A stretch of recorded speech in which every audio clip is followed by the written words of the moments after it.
very much to all of you, all who have participated today, who have participated during the time we have been organizing this. I see many of you in the audience who have been since the very beginning of the morning, and you are still here. I suppose you have had something to eat at least in some moment. I would like to thank also all the interpreters, the interns, and especially all the staff persons that we have. And I think that we have seen from the beginning of the day, we had some problems with the connection, and we had problems with interpreters and so on. And just now, I just came back to the main screen. So now I think that all the problems we have had are solved. And tomorrow we will going to do it much better. I see it as a work in progress. We have learned the difficulties we had, and we are training for the next time. We are Greens, we are very committed, we are not perfect, but just as Evelyn said, we did it and we will do it. And we will do it many times more. So now I think we have trained for our next big session. That would be maybe the Christmas party. What do you think? Is it a promise? We're going to look again on the video we saw this morning, because not everybody was here, the video from Canberra. And before that, we also have a short video from one of the members of the US Greens who were also in Canberra. 25 years ago, we organized this event, so let's have a flashback.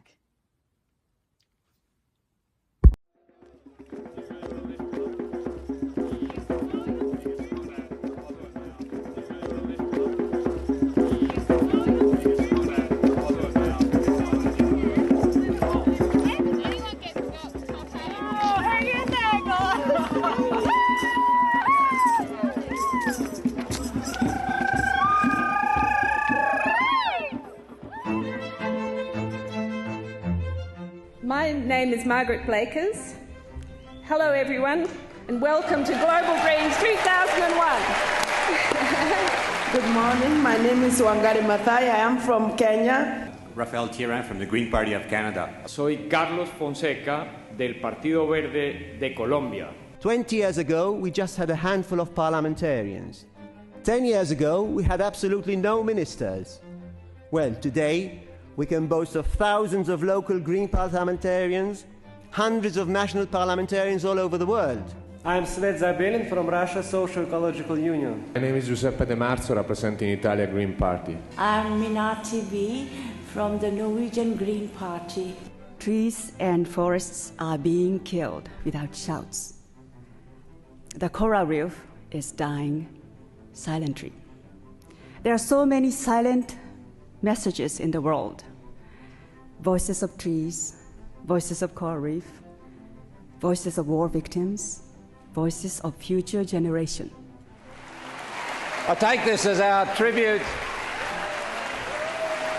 to the future, to all of you, from right round this beautiful, wonderful little planet of ours, which so far as we know is the one speck that harbours life, that gives us sustenance, and upon whom we depend, for it is us and we are it.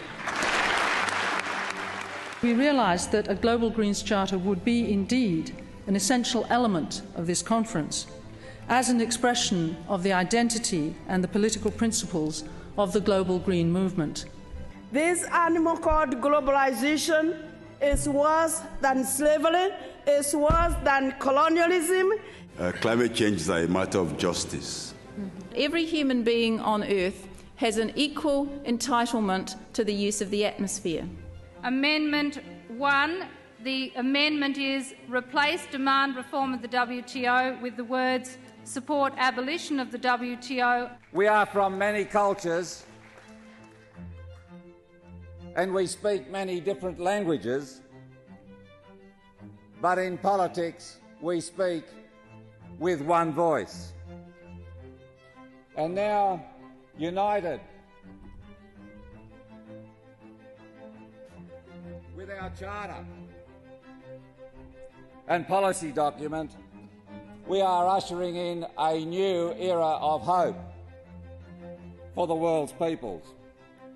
Travel home safely and enjoy the memory of these 3 wonderful days forever. Thank you, everybody.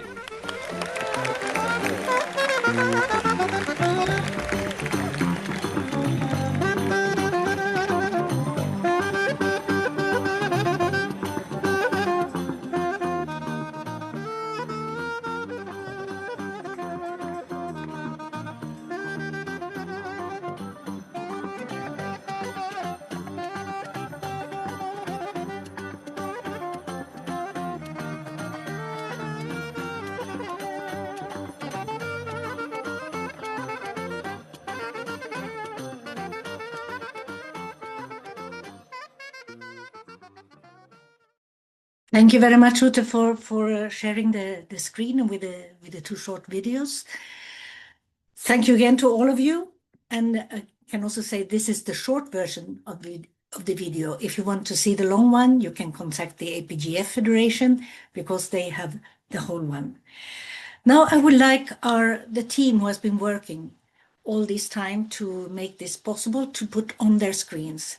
You have already noticed I am one of the co-conveners. Frank Abinesa is the other one. He is apologizing because he is, as I told you, he is in a remembrance of the genocide, and he's now traveling back to Kigali with several other senators, and he has nearly no charge in his phone. So he will not be with us now in the closure of this event. But we have already seen her several times today, Alice Tehuna, Deputy Coordinator in the Global Greens. We have Lucy Kagendo Mbai from Kenya. We have Karen from Venezuela, and we have Seth from Norway. So please, and Ute, of course. Ute, put on your screen. And then I would like you to present yourselves, just very short, who you are, where you come from, and what you do in the organization. I said, I'm one of the co-conveners. I'm from Sweden, from the Swedish Greens.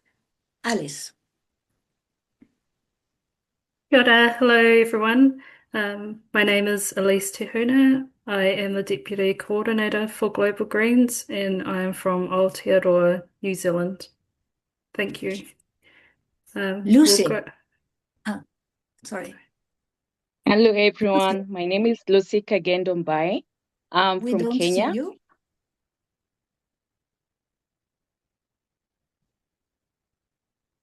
Do you see Lucy? No. No, your face is not there. But you can tell us who you are anyway. Go ahead. Okay. Thank you so much everyone. My name is Lucy Kagendo Mbai. I'm from Kenya. I'm the Global Greens Secretary. Thank you so much. Okay, next one on my screen is Karen. Hello, I'm Karen from Venezuela, and I am actually the event and project manager. So I apologize for all these tech situations today. I hope you are enjoying the day. So next will be Seth. Oh, but before that, as I just said, we are learning. Now I suppose next time we have a meeting, these initial problems will not be there again. So no problem. We're just learning and we're getting better. Okay, Seth. Hi, everyone. Yeah, I work with the Global Greens with communication part-time. I also work with the Greens here in Scandinavia, and I'm originally from the UK. So I'm also contributing in England and Wales. Okay, now we see you, Lucy, also. So just, you can wave so everybody sees you. Thank you. And then Ute, who are you? Yes, hi, I'm Ute Miche. I'm transitioning from Germany to Aotearoa, New Zealand at the moment. I am currently in Aotearoa, New Zealand, and it's nearly 3 a.m. in the morning here. So anyone who's still here from the Pacific region, a big shout out to you for having made it so far. And Thank you. I'm the treasurer, so I look after the money, and I'm general handy person, so I've done the slides today. Yeah, and happy to be involved in this event. Thank you. Send money to Ute. Exactly, send money to Ute. That is good. Yeah, Eva, who you saw in the beginning of the program, the first one, she is also one of our fundraisers, the one who started the frogs. So that is something all of you can reinitiate if you want to be one of our regular donors that the frogs are. And thank you, Ute, for keeping us in budget. That is also very, very important for us, of course. And then we will continue with the next item on the agenda, and that is that we have also a co-organizer with us. And this time it is the European Greens, the European Parliament, the Greens EFA group in the Parliament, who, when we started to speak about this several months ago, they offered to co-organize it together with us.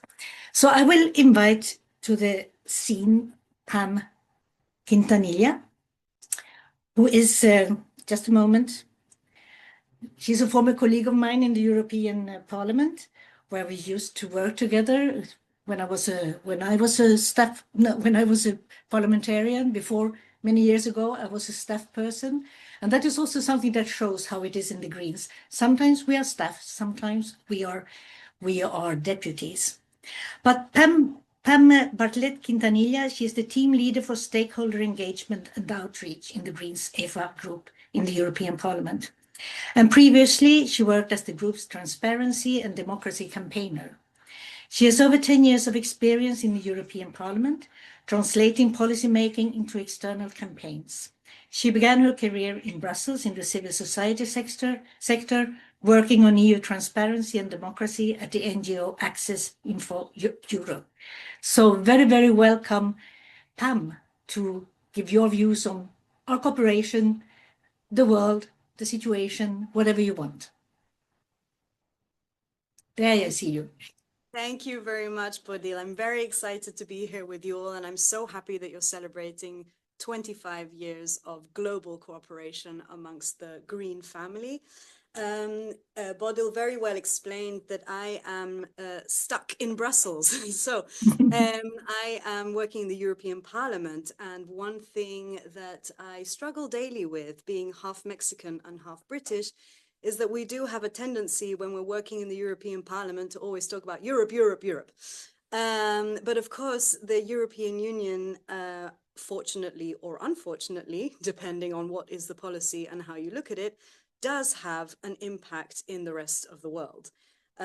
Whether it's a positive thing because we pass legislation to try to control big tech, which sometimes can be used as inspiration by other legislations, or whether it's negative things. For example, the far right turn that we see here in the European Parliament is leading to real damage to migrant families who will now be under even harsher conditions than before. So we really see Fortress Europe coming to reality now that we see the center-right parties of Merkel, etc., teaming up conscientiously with the far right to lower human rights standards. So this is an issue across the globe.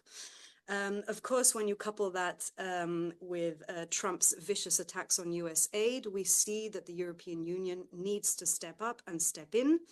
But unfortunately, right now, it's not like we have a hugely progressive leadership in Europe. So we do the best that we can as a parliamentary group to continue to exert pressure, both internally behind the scenes by maintaining a structured cooperation with the President of the European Commission, Ursula von der Leyen, back-channeling a lot of our requests, which do miraculously, some of them make it through to the agenda, but also very much trying to work to strengthen our cooperation and our partnerships, on the one hand with the Green family, on whom we rely very much to push our messages and pull in also your policy demands to the European Union level, but also, of course, with other members of the Green family, where we have a very strong and regular cooperation with the other sister organizations that we have here in Brussels, including the Green European Foundation, the Federation of Young European Greens,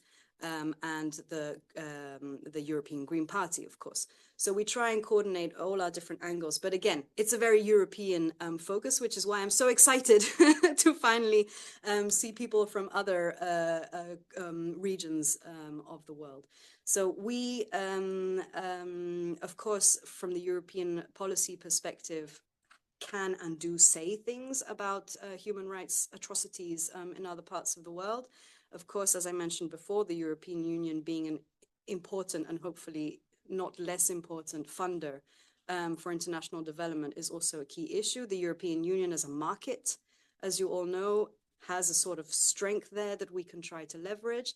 I hope that we can also find ways to really translate what we do into actions and initiatives that can also help you mobilize the people that you're trying to impress, basically. So this is why, of course, when we were approached with the ask to do whatever we could to try and support the Global Greens in the celebration of these important and historic 25 years, for us, it was a no-brainer. So please do not hesitate. We are a smaller group than we were in the past term. And as I said before, it is a very difficult political context, but we still do remain with 53 highly committed members of the European Parliament, all working on many different topics, ranging from agriculture to water, to international development, to human rights, to women's rights. You name it, we've probably got someone working on it. So what I want to say is please never hesitate to reach out to us, whether it's to discuss nerdy content and files that we may be working on in the Brussels bubble, or whether it's to maybe invite us to come and visit you, or maybe you're planning to visit Europe and you would like some tips and tricks on who to meet.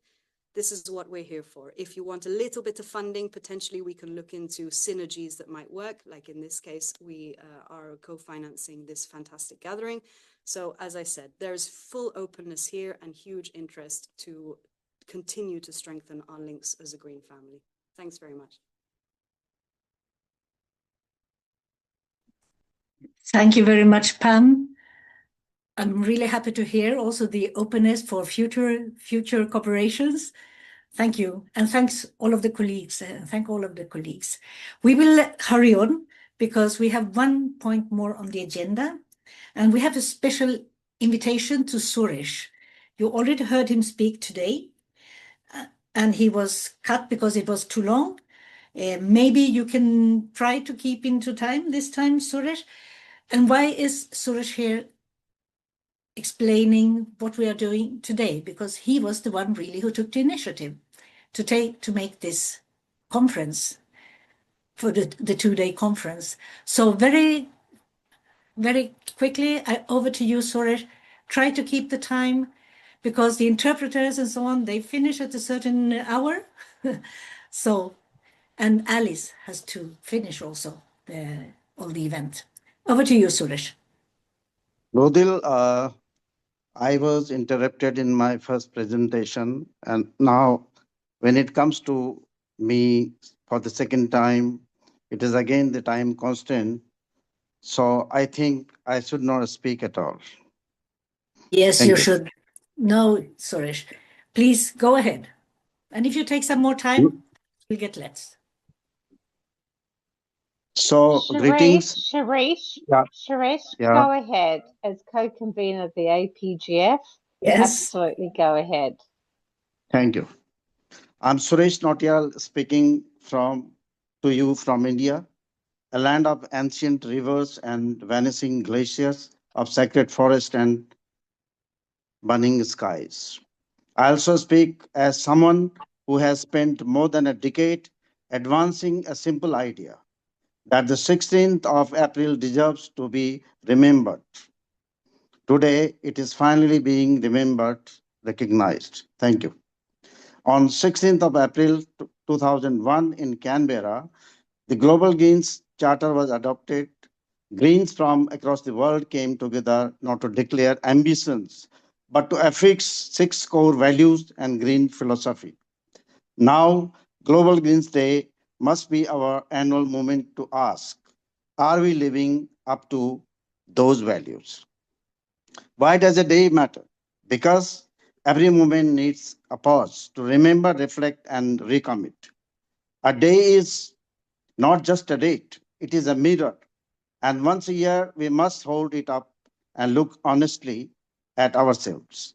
When I first proposed Global Greens Day, it was seen as premature. When I formally submitted the idea in 2015, the world was different. Since then, crises have deepened, ecological collapse, democratic erosion, and widening inequality. The urgency was always there. It took time to fully feel it. But let us be honest. The Global Greens today is still more a network than a movement. A network connects, a movement acts, a network shares ideas, a movement changes policy, a network celebrates values, a movement defends them in parliaments, courts, and streets. Therefore, we must become a green political movement. To do so, we must confront our weaknesses. Too often, we gather in expensive cities, speak in dominant languages, and amplify already heard voices. Grassroots participation must become a structural commitment, not an aspiration. This means empowering leaders from the Global South, indigenous communities, and the marginalized. Green politics exists precisely to challenge systems that silence them. Local action and global vision are not opposites. They are one continuous flow. To strengthen this, we need accessible literature, translations, and tools that carry green thought into diverse contexts. Ecofeminism must be central, not peripheral. Regional congresses can be more inclusive and less carbon intensive. My proposal to GGC in 2023 needs some contemplation. In short, we must practice what we preach. In governance too, power must circulate, not accumulate. Rotational leadership and term limits are not procedural details. They are expressions of democratic integrity. Our structures must reflect humility, diversity, and openness. Global Greens Day, therefore, must not only symbolize, it must mobilize. It should be a day of community action, of parliamentary engagement, of youth participation. A day when ecological destruction and democratic erosions are made visible and when green voices assert themselves in global fora. We should also institute international and regional awards akin to the Nobel Prize to recognize green leadership, research, and activism. Such recognition would strengthen credibility and inspire future generations. Green politics is not utopian. It is already alive in grassroots struggles, in climate movements, in courtrooms, and in communities defending their ecosystems. What we lack is not examples, but coordination. Global Greens Day is a step towards that coordination. Let me end with philosophical reflection. There is a Sanskrit idea, Vasudhaiva Kutumbakam. The world is one family. It is ancient, but profoundly urgent. Climate change does not recognize borders. Biodiversity loss does not discriminate. Democratic erosion in one place weakens democracy elsewhere. Ecology not a one sector of politics. It is the foundation of all politics. When that foundation is damaged by extractivism and the illusion that economy is separate from living world, everything built upon it is at risk. Green politics, therefore, is not one option among many. It is the condition for all others. One every 16th of April, let us remember this. Let us teach it. Let us live it. The Global Green Charter was not written for 2001. It was written for now. We are its custodians. And today we renew our vow by committing ourselves to build a green political movement for the sake of all life forms on earth. Thank you. Thank you, Suresh. And you had even time left. Thank you very much. That was very good to hear also what you read to us. Then we have the very, very last part, and that is Alice Tihuna, who will do some kind of conclusion of the day and invitation for tomorrow. Thank you, Bodil. So I was asked to do this last minute, and I have a poem I'm going to read, and then we'll finish for the day, afternoon, night. How shall we save this land for our children? How to fill again those empty, silent nights? Find those bodies lost to the air and dead water. Hear the sound of the last bird and the last whale that looked up for comfort, for shelter, to the lighted vault? How should we save this land, where men have hunted well and lain down under the sacred cloak of stars, swimming like a sinuous golden eel across the darkness, from mountains to the sea? How to turn and wander at the starlight that glittered through the years on untouched ice, the face of mountains on lakes of clear, clean water? How should we save this earth for our children? So that's from a Indigenous Māori poet about climate change. So I thought I would end with that. And I just wanted to say good morning, good afternoon, and good evening to you all. And thank you for your patience, your hard work, and all the speakers and moderators. It was an amazing discussion and lots of food for thought for us to go away, and looking forward to day 2, which starts on the 17th of April at 11 UTC. So we're looking forward to seeing you all back here then. Thank you very much.